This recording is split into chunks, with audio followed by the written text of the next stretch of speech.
Amplifier, an undeniable climate emergency podcast.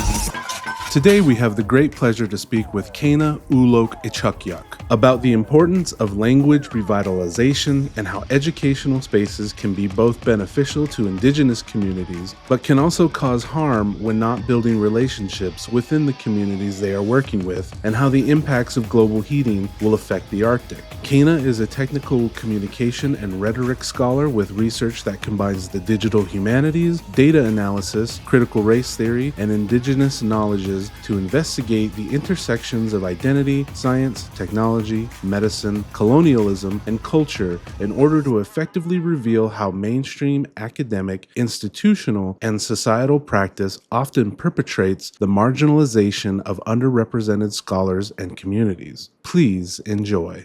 Cana, welcome. Thank you so much for sharing your time with us today. I'm really excited to dive in with you in this new year.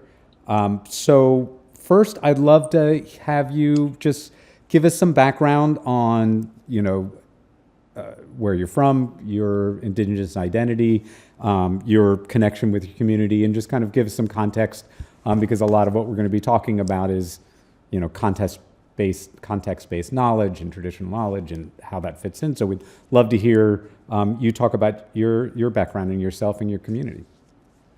So thank you.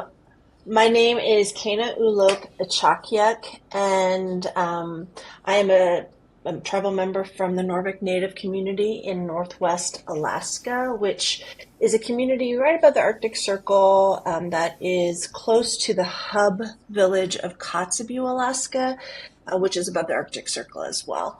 And I have never lived in Noorvik. I'm Iñupiaq, and I'm from Noorvik technically, but logistically, I've actually never lived in Noorvik. That's where my mom was born and raised, and we are a matrilineal society, and so I am, enrolled with Noorvik Native Community, and that's where I would call home. So whenever I go back to Noorvik, people say, "Welcome home."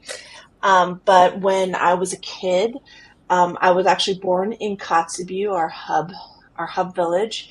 And I've lived there for parts of my life, but for the majority of my adult life, and even some of my growing up, I lived outside of Kotzebue. So I attended school in Kotzebue for a few years, both in elementary school and in high school.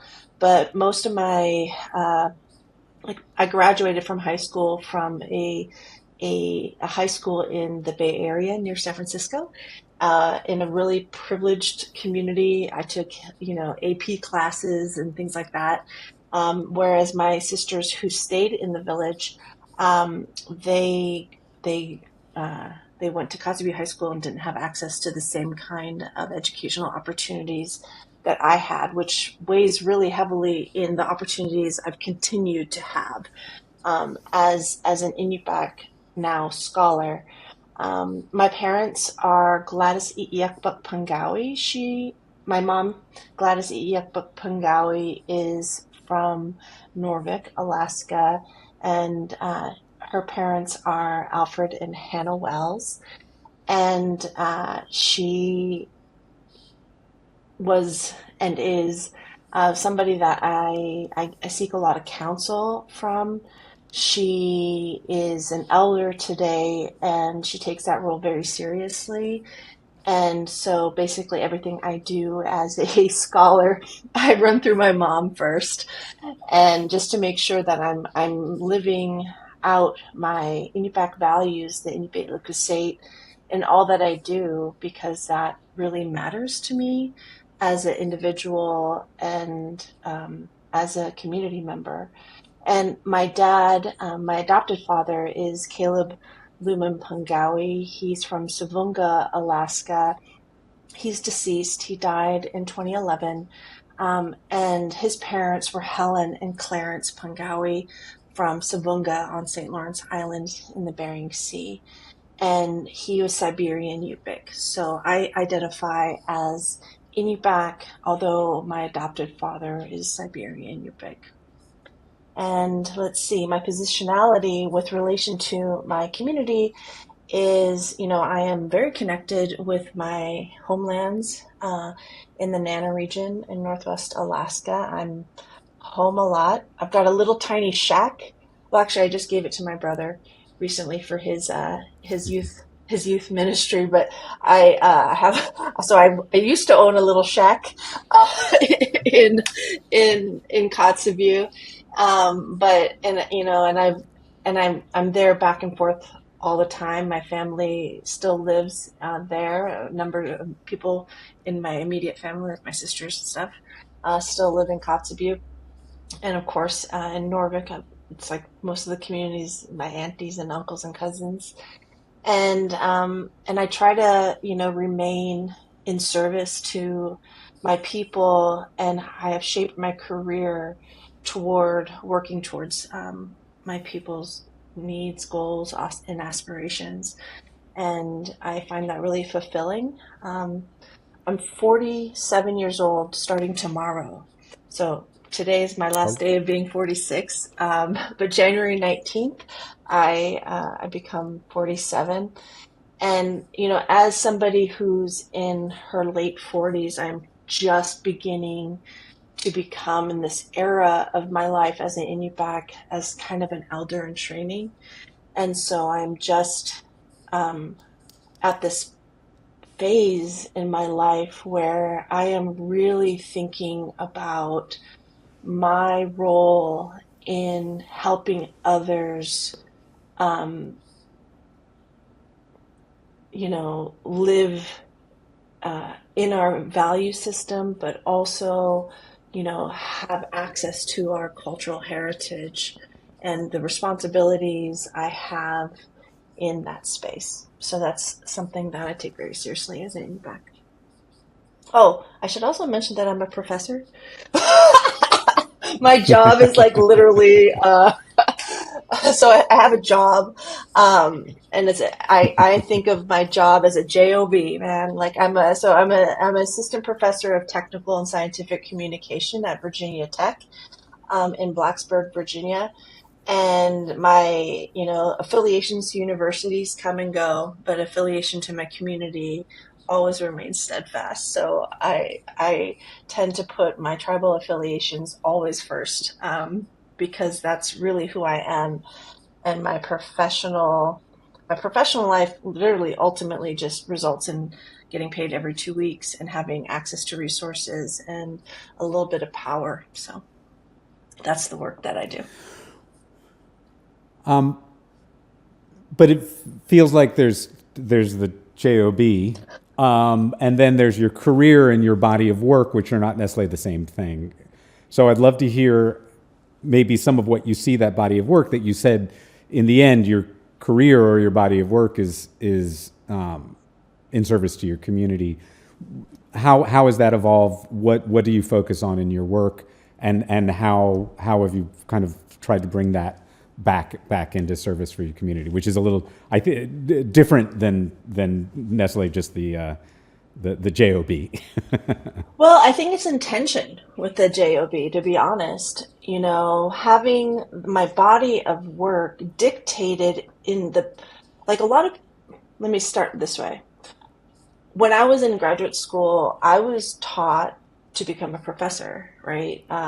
They don't teach you all the exact things, but you get a lot of advice on how to survive the tenure track grind. And one of the things I was taught is, put your head down, listen for a little while, get a sense of the space. Don't, save any kind of disruption or advocacy work or whatever it is really for after you have tenure, and publish, and grow your presence, right? Like focus in on establishing yourself. That is in direct tension with my values as an Iñupiaq. So my values as an Iñupiaq, like the only reason I accepted this job was because my mom basically told me to, because I did not want to become a professor anymore once I learned more and more what that meant. and how it would be in tension with the work that I want to do. Academic timelines are really long, and the values that are placed are not on true service to a community, but instead, receiving grants, receiving professional accolades, publications, and those publications tend to be not accessible to communities. And so that stuff was in tension with what I really wanted to do with the privilege of this education that my tribe helped pay for, and so I did not want to become a professor. I had decided I'm not going on the job market, and I didn't go on the job market. I got headhunted in this weird way. And when I had this opportunity, which is great privilege, I did not really want to do it. And my mom said, why don't you work there and see about that's like a pretty resource heavy institution. How about you go there and try to divert those resources towards our people? And I thought to myself, dang, you're right. And so I did. And that's really why I'm here. And, when it comes to the work that I do, a lot of people, like so much of the training I have as an early career scholar at this institution is about how to keep my job and make it through promotion and tenure. And, I don't mind going on the record saying, I really actually don't care about that. I don't care about that at all. My job to do for the 6 years that I know I have generally in this position is to divert as many resources as I can towards my people. And if it results in what academia vouches for and says, oh, that's great, then great. But if it's not, my primary motivation is not to keep this job.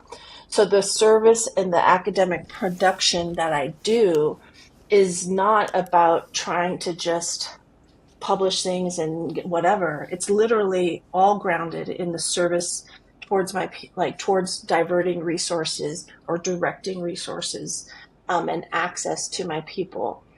The fact that it's lined up and has made me academically successful is a great bonus, but it has not been the driving force of any of the work that I do.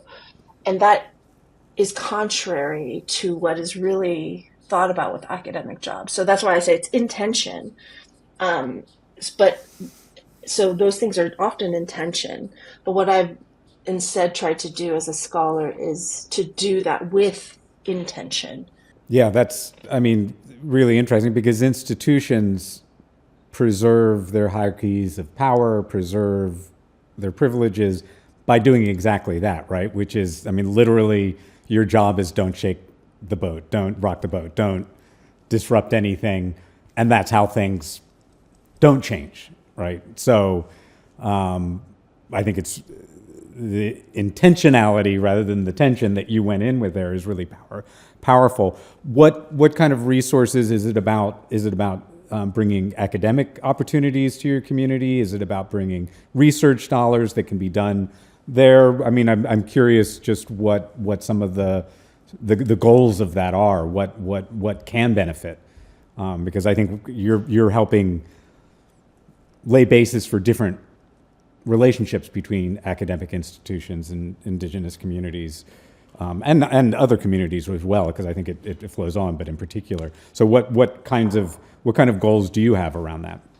Yeah, so the resources that I'm diverting are experts experts in, like, one of the projects that I'm working on is I have sociolinguists and computational linguists helping with language documentation and language revitalization work, right? And we are we have access to, part of that work is there are 3,000 audio recordings of our elders back in, I think it's like 1970, early 1970s. So these are elders who were born at the turn of the 20th century, like around 1900, that are talking in Iñupiaq, in our language, about the way things were, our cultural skills, our relationship with our environment, our ecological relationships, observations of animals, how to know certain things about animals and the weather and all these different things that really matter in the Arctic, and to our people, and games, right? So there we have like 3,000 audio recordings. They're in Iñupiaq, and right now we have just a few hundred fluent speakers, and they are mostly, at least retirement age, like 65 and older, right? And 300 of those thousands of recordings have been transcribed and then translated, and it's an incredible amount of work. And so my community was like, hey, this is something that we're like stressed about. And like, what can we do? And so I'm like, for me, I'm able to see the parameters of like what's potentially possible for a research project. I just have that kind of a ability to like bridge that, and turn it into like, maybe if we did this and this and this, it could be like a viable like solution, and we can get people to help us with this work. And one of the things, because one of the things that I see in these narratives is ecological data. And right now there is a paucity of historic climate data from Indigenous communities up in the Arctic. We just don't have a lot of long-term recorded data, but we do have tons of ecological knowledge. And that ecological knowledge, when it is, I guess, put into conversation with other complementary data sources, can help, at least to some degree of granularity, start filling in the gaps of historical data, climate data. And so I see that as like what might be like in these narratives. And then I see, like, I understand a little bit about what it might take to transcribe and translate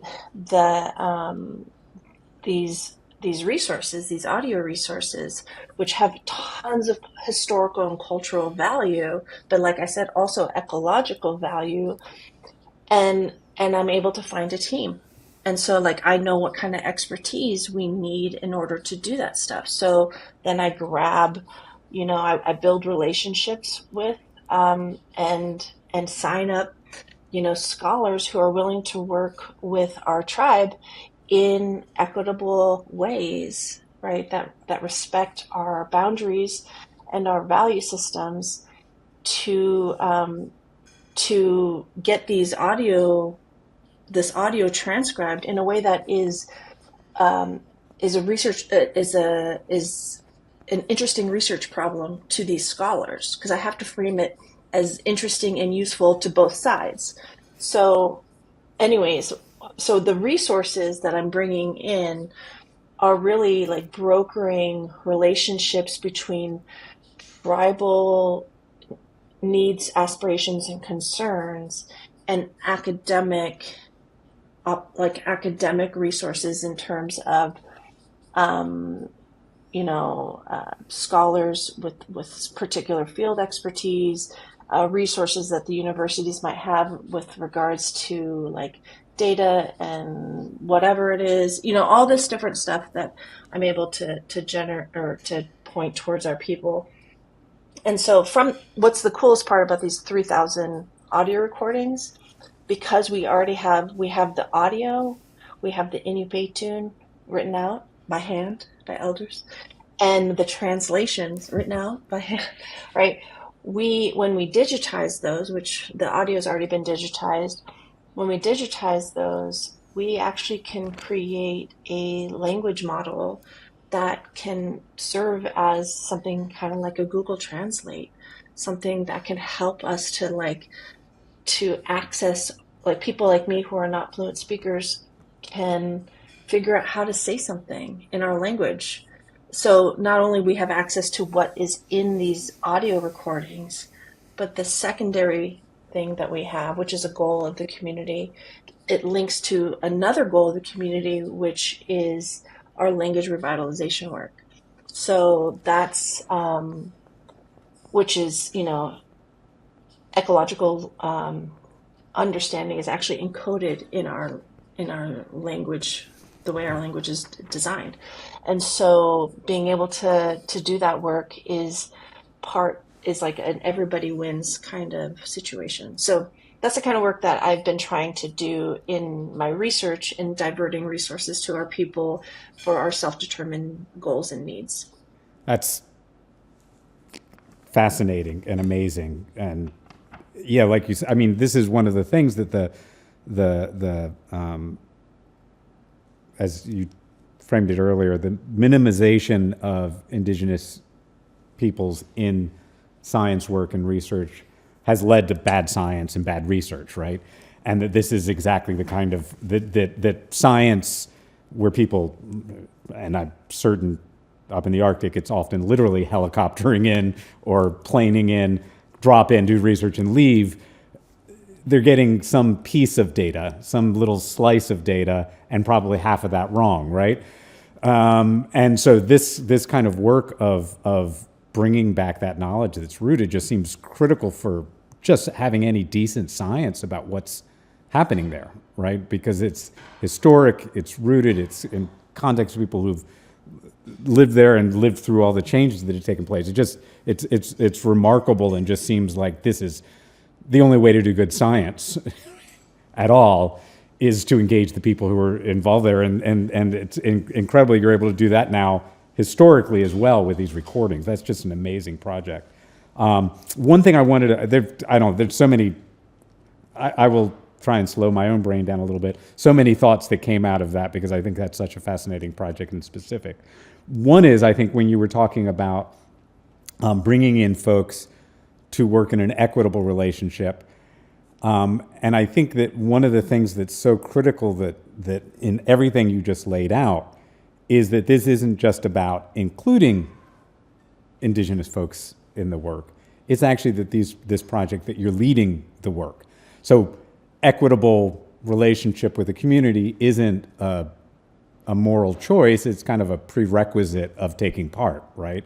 And I think that just strikes me the how critical it is that things that are actually Indigenous led, that it's not just about inclusion, it's not just about diversity statements, it's actually about power relations and being able to ensure that equitable nature. So I don't know if it's not exactly a question, but I just think that that's so critical as we're just starting in academia. It feels like this conversation is obviously opening up, but it's still such a long way to go in terms of where funding goes, in terms of where things are published, in terms of all of these things. Just maybe talk a little bit about that, about the importance and where you think maybe some of the progress is in efforts like this about actually Indigenous-led projects and work, and what impact that has on the work in the communities.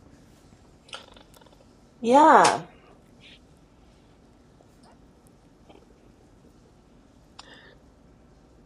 So it's been said for a long time. My dad did this work actually back in the 90s, as far as my memory serves, and for a lifetime now, that our people in the Arctic want to be involved and have much to contribute to science that is, that reflects the Arctic, and that includes the Arctic, and that takes place in the Arctic. And because our observations are to the point where some of it's intuitive. I think about my brother, Kalaruk. He is a subsistence. He's like deeply involved in subsistence lifestyle. His children are deeply involved in the subsistence lifestyle, and they go out on the country, like all the time.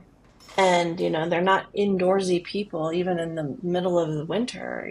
They're like always out on the ice, on the water, on the land, and also in the community doing like practicing subsistence, because it's just part of really what it takes to survive up there. Like store-bought food is really expensive, and doesn't feed you in the same way, I guess is the way to say it, and doesn't feed your spirit, right, in the same way. And so that country food does. And so when he goes out, or my nephew or my niece or whoever go out, they see things, they notice changes, they have these observations that occur. My dad was the same way, that and women or people who are like processing, like doing working with skins, or doing like cutting blubber off of seals or whatever it is, right, processing berries, right, putting them away. They notice when the skin of the berry is mushier than they usually are. Do you know what I mean? They notice when the flesh of the salmon is different than, or doesn't last in the same, like in the freezer in the same way. There's like changes. Taste different when your diet consists of this, like consistently, right? That you start noticing these shifts in the way food tastes, for example, that are really hard to scientifically measure, right? If I was like, let's bring a biologist in, and they're like, wait, okay, I guess that tastes, like, and right, and it's this, and trying to, like, what flavonoids are changing. I don't know the science, but like and what's contributing to that.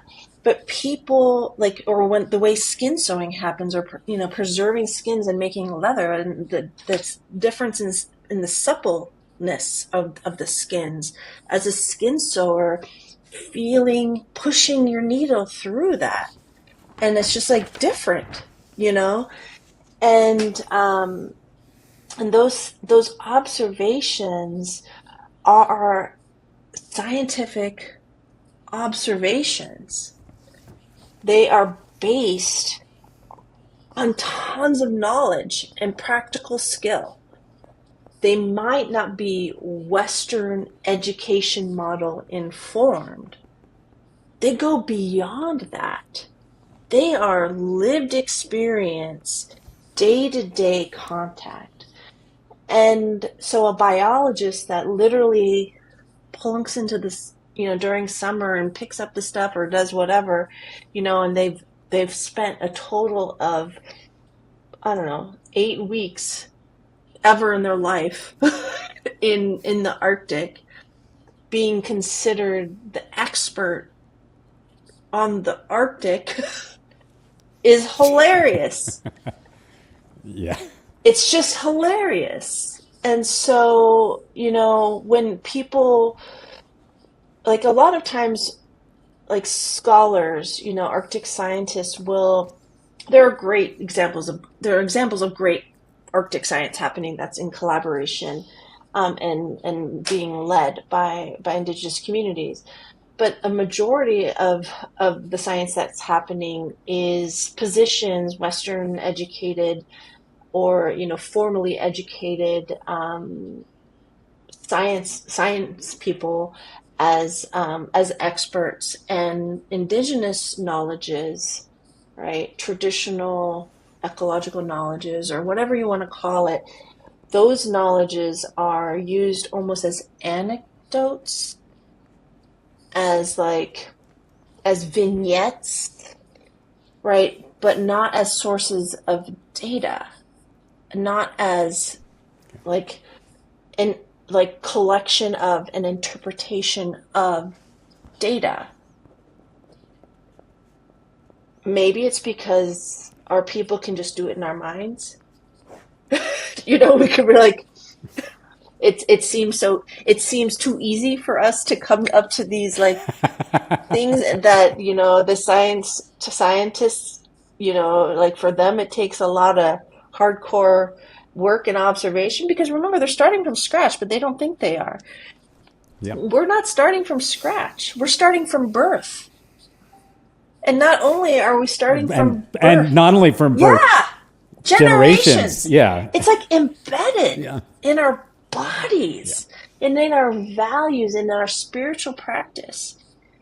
And I mean, it's not Western scientists' fault that they don't have that embedded in them, but it is their fault if they don't recognize that it is something that they don't possess, that we might, and that is like a very strong form of knowledge. So, and it's a missed opportunity, and it is a missed point of innovation when they don't include that in the design of research. Because we will tell you, well, that's not going to work out. Or, I mean, you're asking the wrong question. We already know why this is happening. But what we really want to know is what's happening with that. And then, XYZ. And because we see the bigger, broader connections across. Now, when I say we see, don't include me in the we see. Because back to like the beginning when I said, I live in Virginia and I go home a lot, right?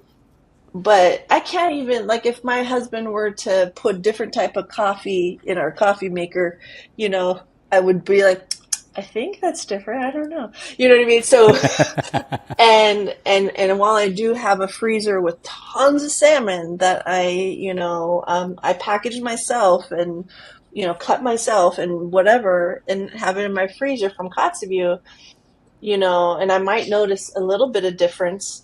It's my expertise that, like, I have not grown that intuition.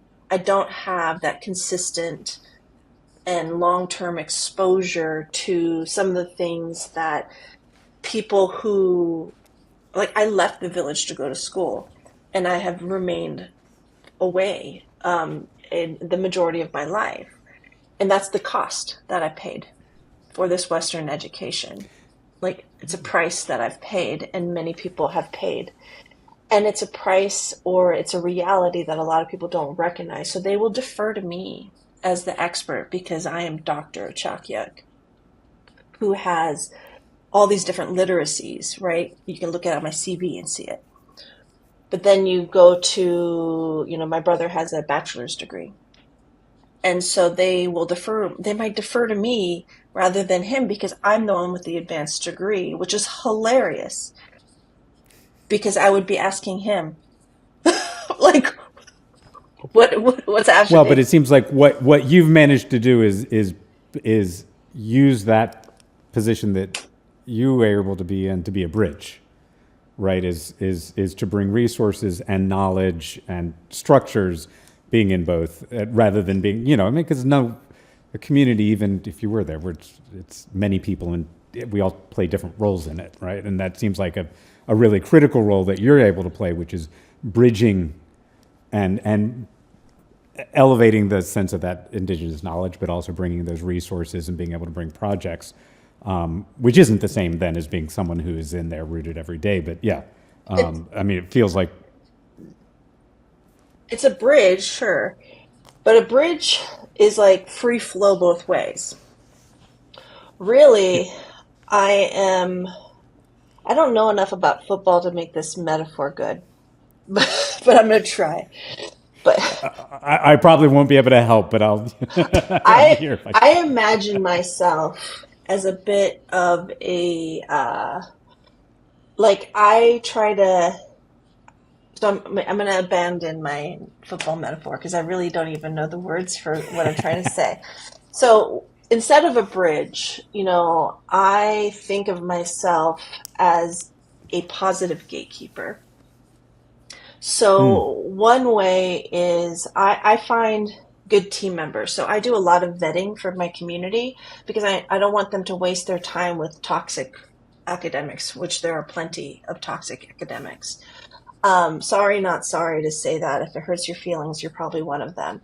but like so I shield them from those people, and because I can withstand, I could talk peer to peer with those folks and say, sorry, you're not involved. And they listen to me.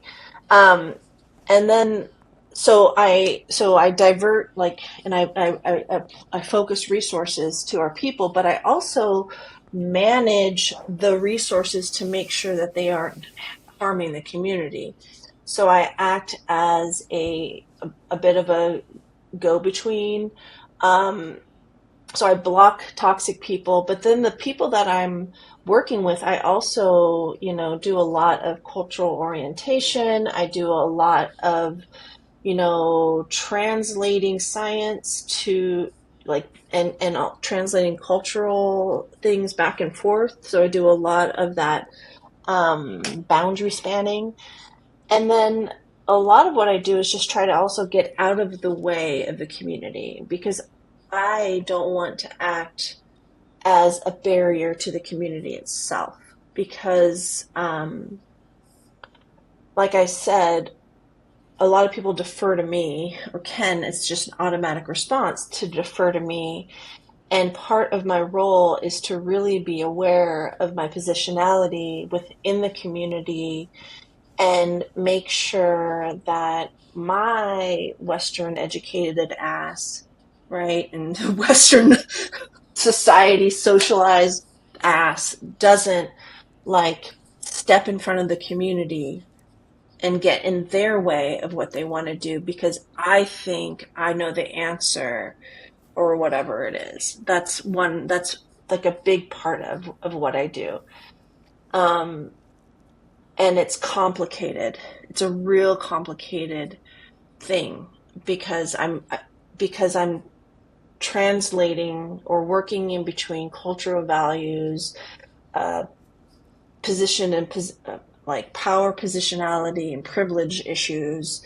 And then I'm also, trying to make things practical so it fits into federal funding models and requirements and academic timelines and community timelines and all these different things. It's quite a navigation. And then I at the same time quote unquote need to keep my own job, because academia doesn't necessarily value this bridging, quote unquote, that I do. How is that a product? I'm mediating knowledges, but how is that a reportable product to put on my faculty annual review or my promotion and tenure materials? So then I'm also having to figure out ways to demonstrate the value of this work that I'm doing as an academic product, which is the work that, I sometimes neglect because it just seems like such bullshit, and a time waster. But, I do maintain that, but through writing stuff with community partners and academic partners. But it's just, and I, present at conferences and I do whatever PR type stuff. So it's, yeah. I want to go back because I can only imagine. I can't ever really know. I mean, it just, academia is complicated all on its own. And when you've got a higher good to protect and mediate between, I just can only imagine it's exponentially more complex. I want to go back to this, the question of kind of the minimization of indigenous ecological knowledge. I mean, what it seems to me, because obviously Western scientific method has its values, and there are things that it has brought, and that those traditions have use. They have a huge amount of destructive components, because I don't know if you can really untie them from colonization as a whole.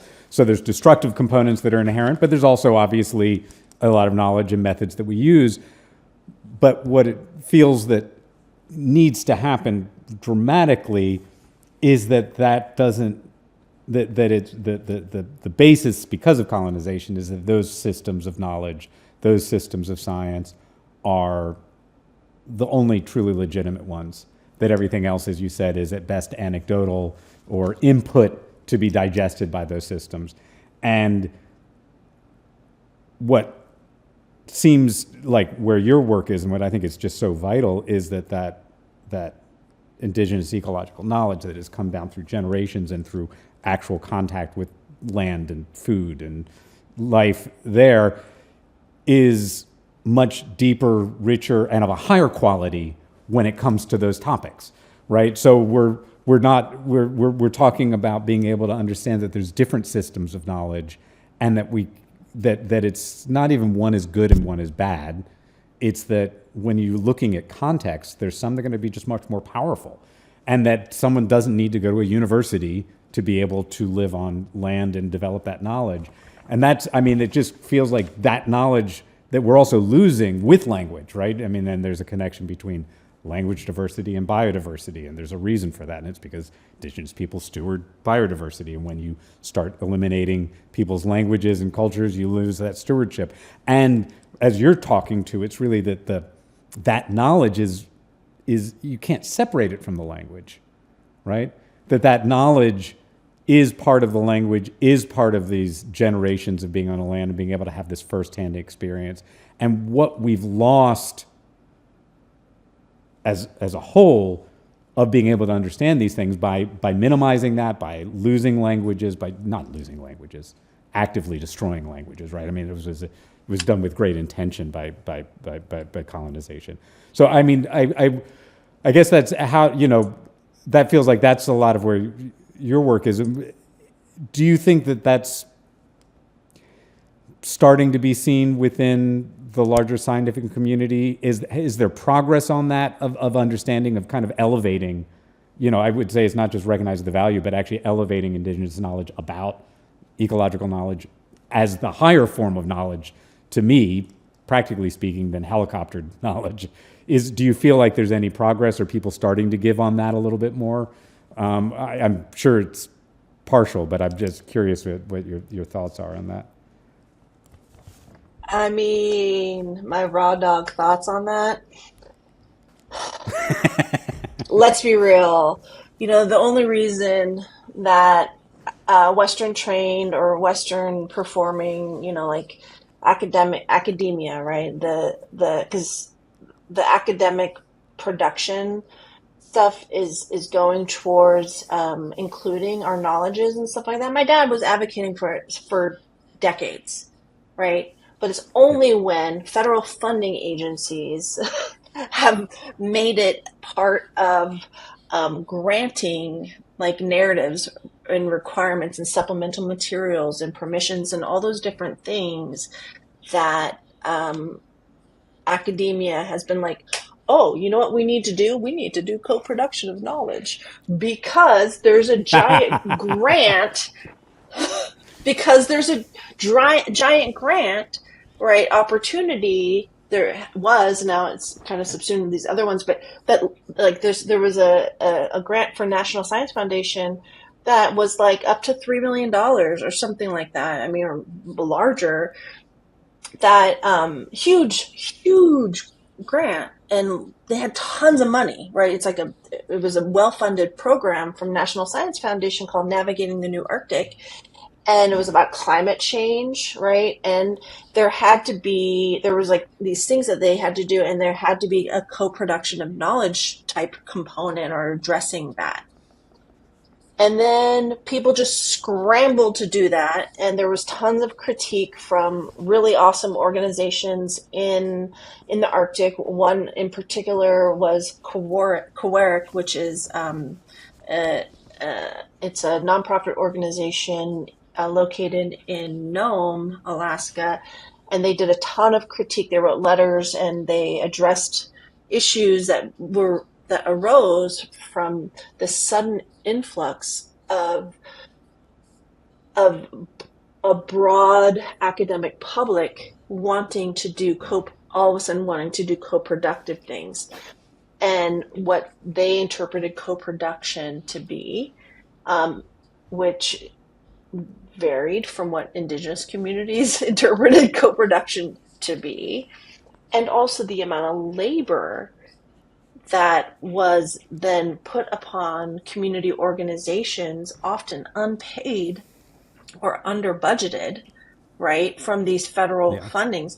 And then also the lack of ability to lead these things, like people not actually becoming leaders. And there's tons of studies that show like things that said co-production, right, in as part of this work, people literally went and studied it and then seeing what that co-production looked like, and there was like no Native leadership, which is hilarious. So that really gets, again, that's the critical thing, which is not just about co-production, not just about inclusion, but is actually about leadership, because I don't think we can I don't know how you can expect institutions that have dismissed that knowledge, that are based structurally against elevating that knowledge, to suddenly be leading just because they're getting money, right? Well, yeah. So it does come back to that question of Indigenous leadership, not just inclusion, of kind of flipping the hierarchy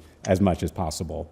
That seems to be what, Yeah, I mean, that's what, there's a Native scholar named Nakush Carlo, who's on is on the Arctic Research Commission of the United States, right, as a commissioner on there. And she says, she calls it I think she calls it a climate 180. And basically it's flipping the script. It's basically transferring power to Native communities. And I'm sure people are terrified at this idea, because power, people, like, number one, there's conceptions of what power is, and a lot of times people think power is a finite resource. So they think by like letting communities have decision-making power, that it's going to be bad for research outcomes, which is, back to colonialism, is basically, I wouldn't even call it colonialism, I'd call it white supremacy. And so, which is a colonial artifact, right? But that those knowledge structures, that this type of like academic production, like mainstream modes of academic production, which the creation of academic production, if you go back in history, part of it is upholding white supremacy. Like literally a foundation of it is. So it's based on a foundation of white supremacy to begin with, right? But it's also, we call it academic production, but really what we should be calling it is capitalistic production, which is not the same as colonialism, but they're closely tied together. But, universities are businesses, they are corporations. And and so are publishing houses, right? Elsevier, right, or however how you say that, they used to be like a gun manufacturer. Like it's like, and then they got into the academic publication game. And so like academic publication and all that stuff, it's so like, it's like, and it's all about like wage theft. There's like unequitable labor practices, unpaid labor. It's like baked into the system, right? And back to like when I said, myself as a scholar, I'm supposed to keep my head down as a junior scholar and wait till I get tenure. You know what that does? It matriculates me into the system, right? Yeah. And they pay you, I started as an assistant professor, right, with a PhD. My first wage was, I think it was either $71,000 or $73,000 a year in this area of Blacksburg, where like near the university, houses cost at least $300,000 for like a hardcore fixer-upper, right? Rents are at least a few $1,000s, you know what I mean, for like a family, types, like not having a roommate kind of thing. It's expensive here. So they create within me a I need to keep my job so I can have economic security, so I can eat and live somewhere. And oh, if I want to have a dog, I really have to have a really good place. And then if I, you know what I mean? If I want to do all these different things. Anyways, all of that is based on like so it's like capitalistic production, white supremacy establishments, right? That believe or make people believe that they are the efficient way to do things because that's the way things always have been. And then the audacity of Native communities to have different timelines and priorities. The audacity The audacity of Native communities to be able to come up with, to literally be the gatekeepers of people accessing our land.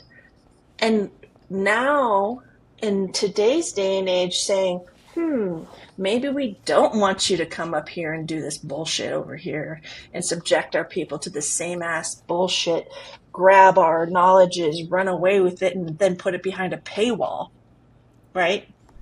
Literally become owners of our indigenous knowledges. of the knowledge. Yeah.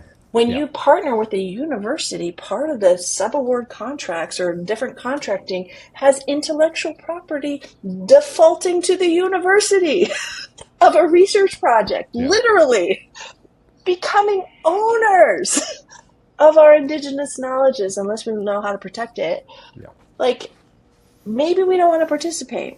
The audacity, because what becomes really apparent to academic research in the Arctic in particular, right, or indigenous studies, is that without our participation, their ability to do their job ends. Because truly the expertise, right, that like people have come up to the Arctic and interviewed our people about their experiences out on the ice, because you know what, they don't come up in the winter. Yeah. They don't, they asking us about whatever it is. They rely on us and our participation to create the data that drives their science from a huge portion. So without our participation, they're fucked.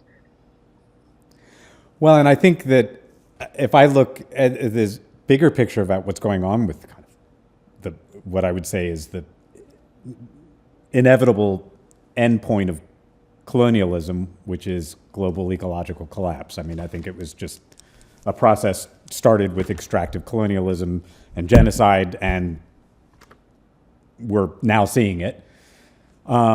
Is that the deal then isn't just about,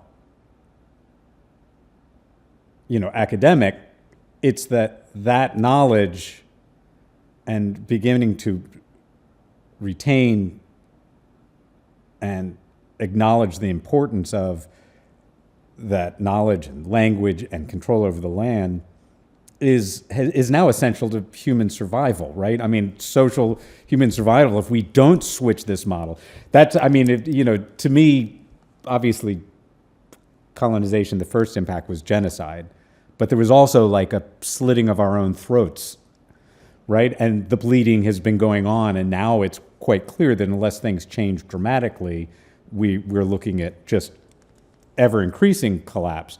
And that knowledge that we're talking about is more and more essential. The knowledge of understanding what those changes are, the knowledge of actually how to manage the lands, what to do, is all about giving that control and land back and control back and autonomy back. And it feels to me now that it's become much more a question of survival for everyone to recognize that.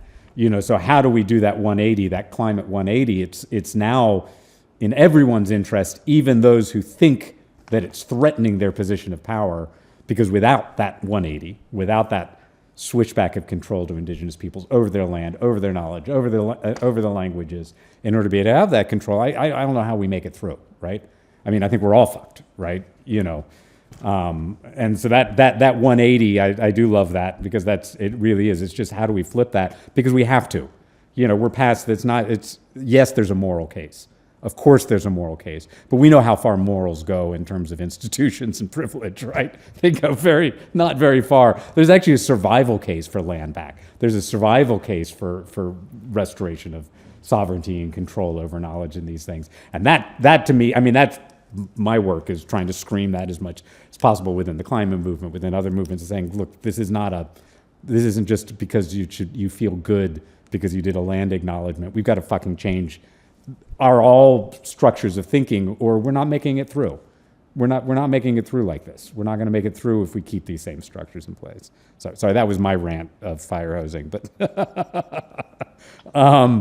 which is why I think it's so critical, the kinds of work you're doing. Maybe we can go now. I'd love to talk about some of this, because you brought up before we started a couple of the particular things that I think are engaged in this process, which is one of them, if you want to talk about Caleb's scholars, because I think you wanted to talk about some of the specific things, because I think this is places where some of this is actually is happening, right? This is where some of the work is happening. So I'm really eager to hear, maybe you can give a little background, introduction of what it's doing, how it started, and then some of the work that's happening there in terms of what we've been talking about. So the Caleb Scholars Program is an Inuit advocacy, like an Inuit conservation advocacy development program.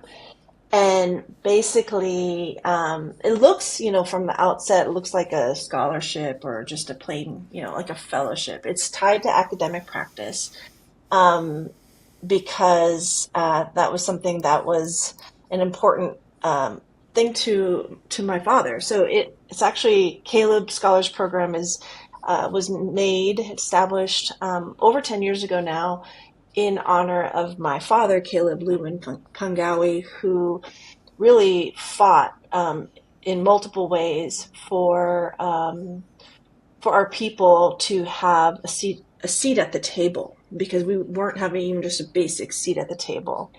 A story about my father was, so for a little while, he was president of the Inuit Circumpolar Conference. And the Inuit Circumpolar Conference, ICC, back in the 90s, was invited to the Arctic Council, which is like a group of like Arctic leaders from like Denmark and, like like all these people, like people from the United States, people from Canada, like leaders, right? Greenland, that kind of stuff. And Siberia, and they came together and they made decisions about like the Northwest Passage, about these, various things as a collaboration, right? And so there was these members, but there was Indigenous community representatives that were invited to go to the meetings and were like, couldn't vote or anything like that. But, they could observe what was going on and add commentary. However, I've never been at any of these proceedings, so I don't know exactly how it happened. But a story about my dad is, back in the day, they would go into the Arctic Council members who are like nation state power dynamic people, like individuals. They would go into executive session, basically, and they would kick the native people from the Arctic out. And so they'd be making decisions about the Arctic, in which we lived in, right, survived in, without us being able to hear what was being discussed. And so my dad refused to leave.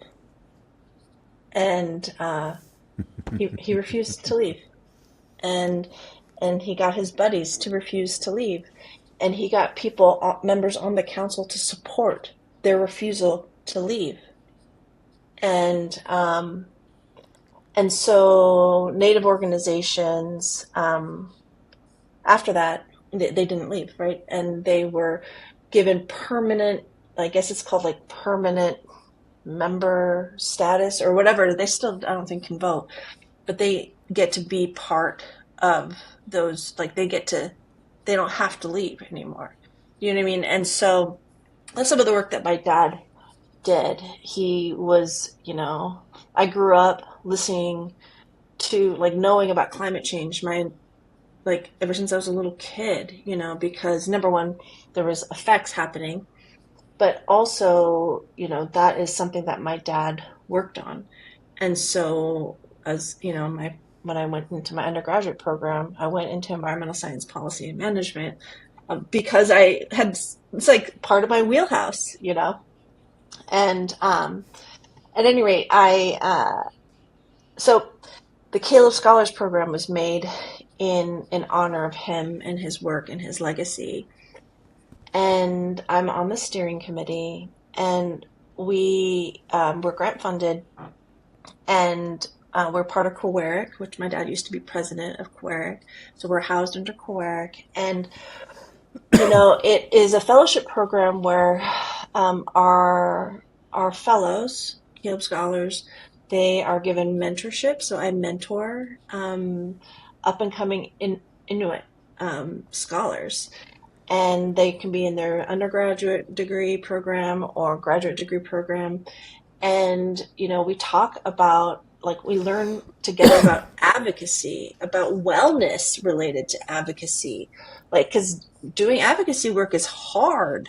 It's emotionally hard. And then it's also, we do a lot, I made the training for them about anti-racism, and from a perspective of we are people who experience racism versus most anti-racist curriculum and training presumes audience is white. So so it's not super useful to people who are yeah, I experienced this. And so we came up, we experience racisms, and we also can perpetuate them. And so how to navigate that is part of what we train our scholars. Like I said, how to take care of ourselves, and also just how to use our social circle and grow it as part of our thinking about when you want to deal with power structures, you actually have to understand social power and influence and how to grow in that space in order to have your voice be heard. And, we work with scholars that are in the arts or in business or in the sciences and in the humanities, and it's really quite beautiful. So, people from Caleb Scholars, they just recently did a knowledge exchange with people from Nunavut in Canada, in Eastern Canada. And they also, went to ICC's meeting in Greenland recently, and just learning about from experiencing and also observing how advocacy works. So when they can practice it with tons of support, financial and otherwise. So when they are out in their careers, and some of them are already currently working while going to school, we also fund part-time students as well. While they're doing this work, they are thinking about their cultural, how conservation is related to our cultural practice, how, our own people's ecological understandings, right? So they're working on climate change stuff, but they're also really advocating for our cultural practices as solutions. And it's really wonderful, that we've been able to have funding to help better connect our scholars to their own cultural practice. So if scholars want to use funding to go home, back to the village, even if they're not from there, and do connection, they can do that. If they want to go out with a knowledge keeper to go do subsistence activities, we can help fund that. If they want to develop and design an internship where they do even a cultural internship, we can fund that. And so we are really working to have these scholars show up and develop who they are so that they can help others to do that same thing and really grow in their strength as in advocacy. So we've had scholars be invited to that COP whatever it is, like, and to the like United Nations, like environmental things, to like fancy like environmental climate change activism stuff happening like at Davos in like Switzerland, and our scholars are being invited to those spaces. Like traveling from the villages where they're from to to these spaces and showing up as their authentic selves.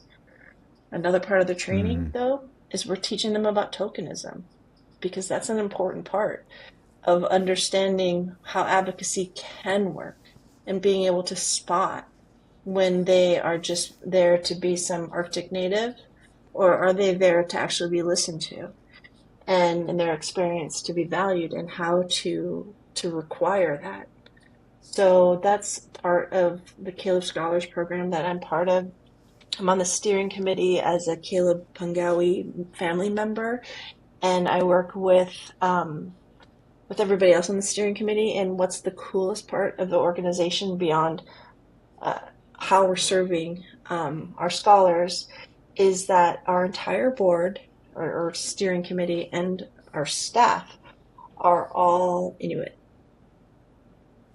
So it's completely I mean, that's led. yeah, that's fantastic. I mean, and that's what's so clear from everything you're saying. There's a reason why the priorities are what they are, and it's because it's Indigenous led. It's not being dropped on top of. What an incredible program. So is that something that people can support, or it's mainly grant? Yes. It's mainly grant. Oh, you can also contribute. We'll take everybody's money, bro. Well, Because send us the links, and we'll drop them in yeah, the connection, because this is yeah. it's incredibly If you important. are a philanthropic funder, or anybody that wants to work with a 501c3, we are interested in chatting. We really only work with people that have whose organizations that align with ours. By the way, like we've had people Yep. interested in that, and if you are contributing to the problem, we don't necessarily want to lend you our social capital um, for your tax write off. Sorry. Um, Or even not even rent it. Not even rent it. yeah, Right. exactly.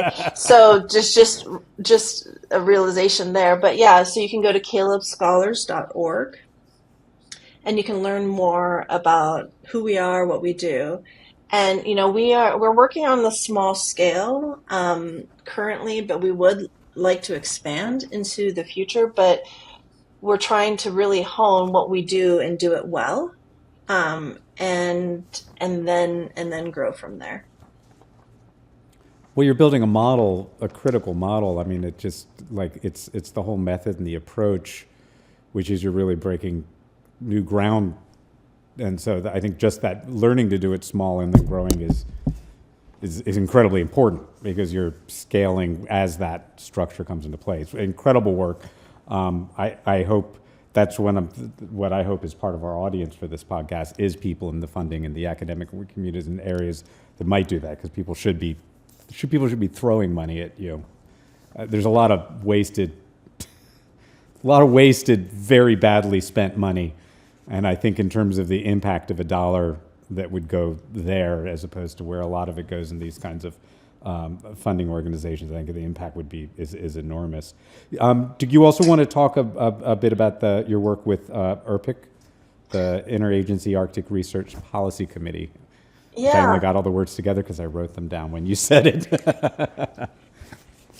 So I am currently the non-federal co-lead for IARPC,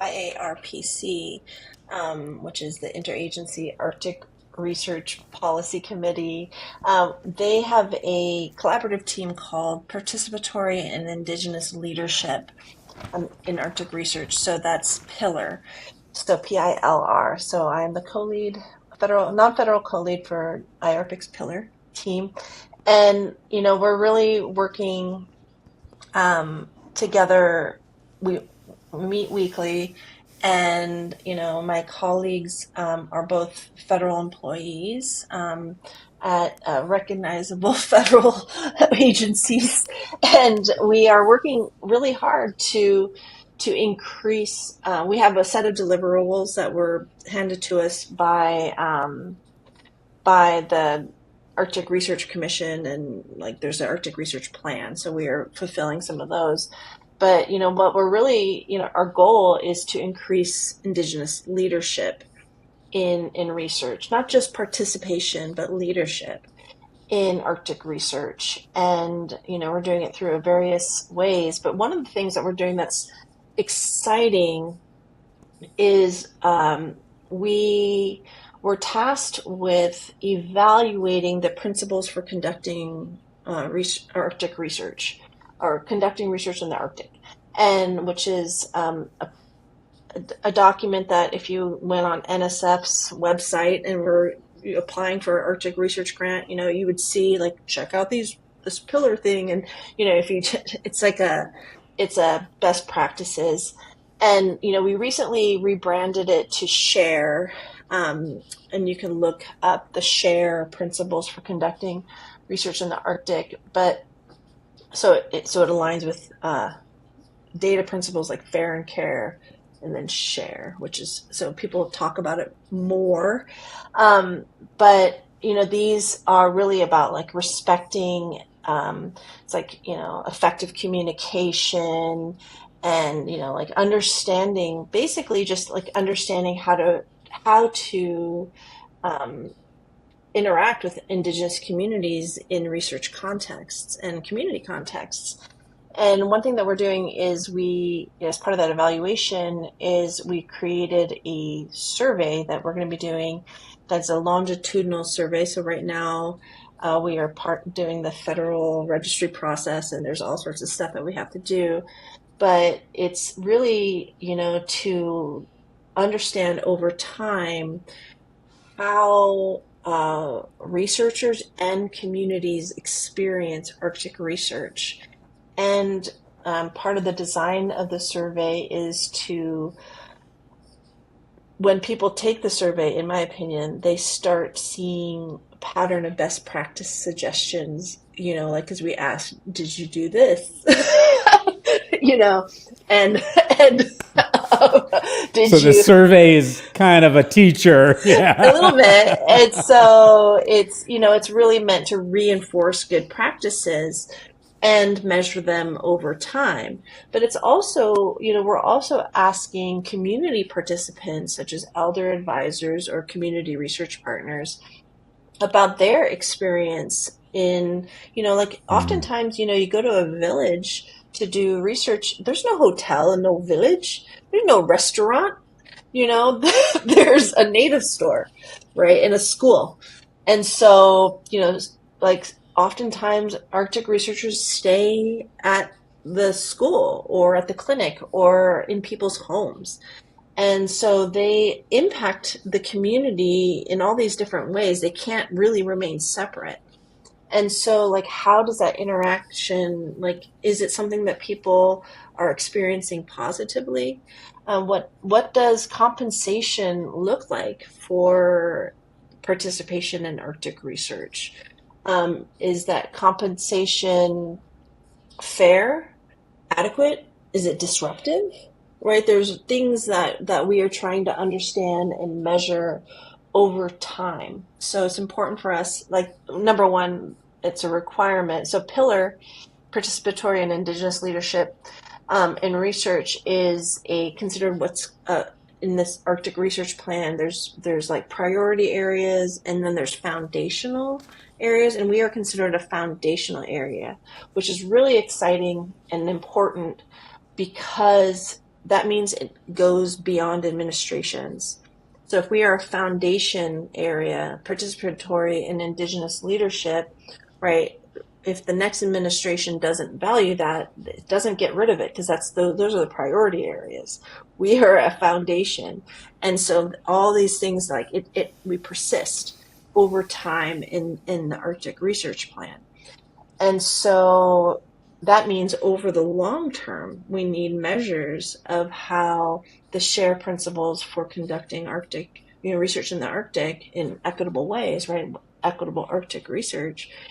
How is that happening? And so I'm really excited to get a baseline to see where we're at, and to, as people are and communities are advocating for better practices and organizations are requiring it for federal funding, like how is it not only affecting researchers, which is what they care about, but what we care about is how is it affecting communities and their willingness and interest in participating in research. Because as we've been discussing, that's really the keystone for effective, impactful, sustainable research in the Arctic. Like if we really want, practical solutions to climate change, having us involved is probably going to be important.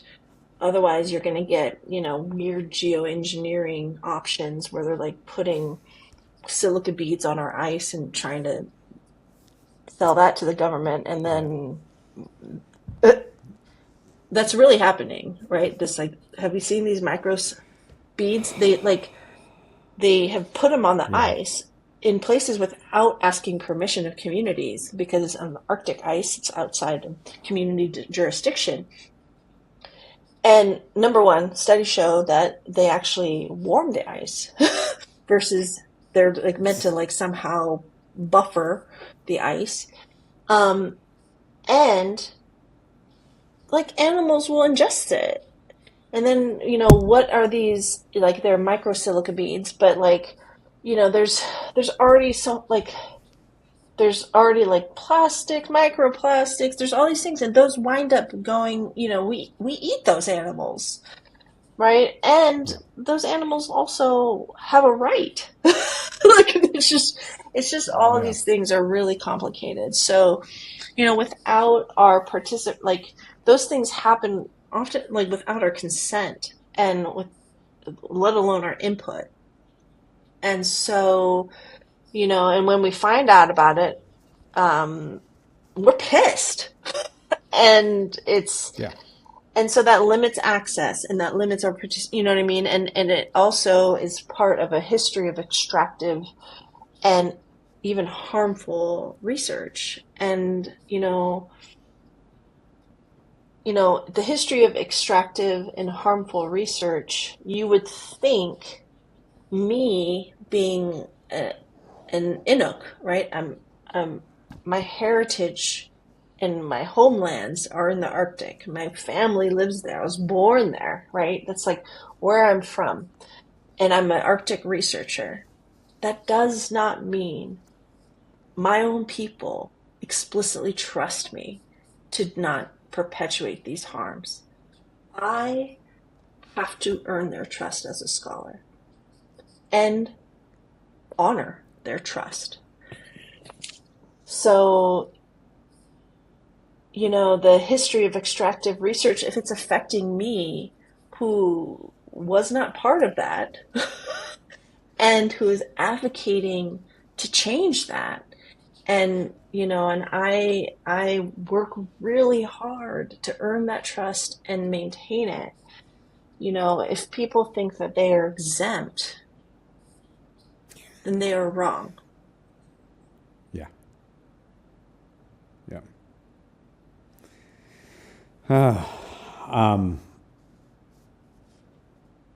And the ability, for the communities to say this research is garbage. Like you said, we don't want to have anything to do with it, right? It's not just participation; it's the ability to say no, like to stupid dropping silicate on the ice and those kinds of things. People might not want to participate. Like people might be like, actually, we're not interested in that, but go ahead. They might do that. Like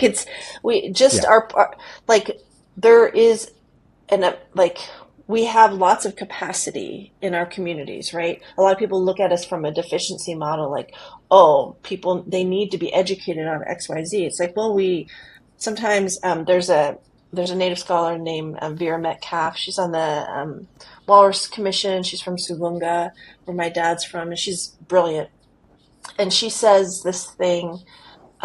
She says, "How do we know when we're saying the same thing?"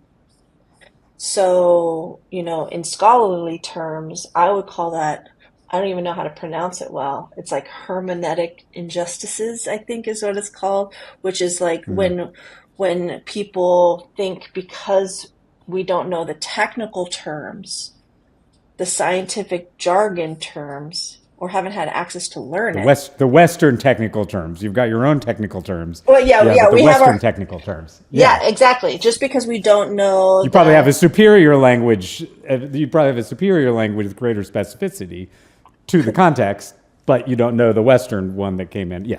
Could be, right? But just because the Western technical terms are not part of our vocabulary, there is an assumption that the concept that is symbolized by the Western technical term is something we have not experienced or understand or have a solution for or have identified or any of those things, right? It's this weird catch-22, right? And so Vera Metcalf, she's Iñupiaq and she does tons of this work. And she's like, we need to know when we're saying the same things because oftentimes we are. Yeah. And so being able to work on that together is super important. But also we have great capacity in our communities to understand some things, like about methodologies or whatever it is, certain things. Yeah, we could use a primer on, that's okay. We could learn just like anybody else. But the other thing is that, we are all our community partners are often tasked with so many things. They are wearing a zillion hats, not only at their job, but in their community and in their family. And, and they're trying to do subsistence. They're trying to react to community issues. They're trying to do all sorts of stuff, right? There's lots of change. There's lots of things happening. And sometimes we just don't have the capacity, or our community partners don't have the capacity, I should say, to participate in full leadership ways. Sometimes it's just not they're just kind of meh, okay. And that's okay too. So it's this thing where we want to be our community members, they want to know what's happening because you don't want to just show up on our lands, right? We want to know what's going on, but we also want the option to opt in as far Opt as out. consent. Yeah, opt in, opt out, but also just there's a nuance in the opt in and opt out. It's keep us informed in ways that we can access, by the way, with good scientific communication. Don't run amok. It's not about license to do whatever, but not requiring labor from the community partners. A lot of times they don't. Yeah, a lot of times the communities can't afford the labor, afford as in time or focus. And sometimes they really do want to be involved and want to attend weekly research team meetings. Sometimes they really do. And so there's a wide spectrum of participation and leadership options available. And it's really, context by context basis. But the best way to get us involved is to learn about who we are, what we're doing, what our interests and goals and aspirations and concerns are, and how your research, how you can be flexible in your research ideas in order to dovetail what you want to do and what your curiosities and research interests are to our needs, because then that's a win-win for everybody, right? So kind of like the project I was talking about, it's like the community's like, we have these thousands of recordings. We need to get them transcribed and translated. They're digitized, but we just don't have the like literally the resources as far as translators who are elders and retired to do this work, and it's and so they like figuring out how to meet, and then they have language revitalization efforts, right? And so the computational linguists and the social, or what do they call it? What's this? It's not called a social linguist. It's a sociolinguists and computational linguists. They have questions and interests, academic interests and vectors that they're on, right? And being able to for them to adapt and adjust so their interests also meet community needs. And then the community also adjusts a little bit, so it's a true cooperation, and so everybody's invigorated, everybody's invested, and everybody wins.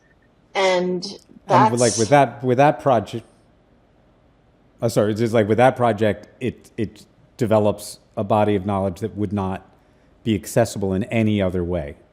So it's the win-win is actually, when you were saying that, power is seen as a zero sum, this is one of those things where the net result of the knowledge is much greater because it's done in that way, right? This is knowledge that was kind of locked away, that has got many layers of value to the community, to the scientific community, and because of this process, you're actually generating much higher quality, much greater bodies of knowledge that simply would have been untapped, right? So this is really about good research. It's not just about equitable research, it's about good research. Right? It's about valuable research. on top of that, right? Not only is it valuable research, right, or access, right? Not only is there, but the materials we're using, those recordings, are sacred. Yeah. And there's no way. It took a ton of work to get the community and trust building to get the community to trust us, because we don't know what's on those recordings because they're in Iñupiaq, right? And we don't know if some of those knowledges, for example, we have gold in our hills. We have gold up there.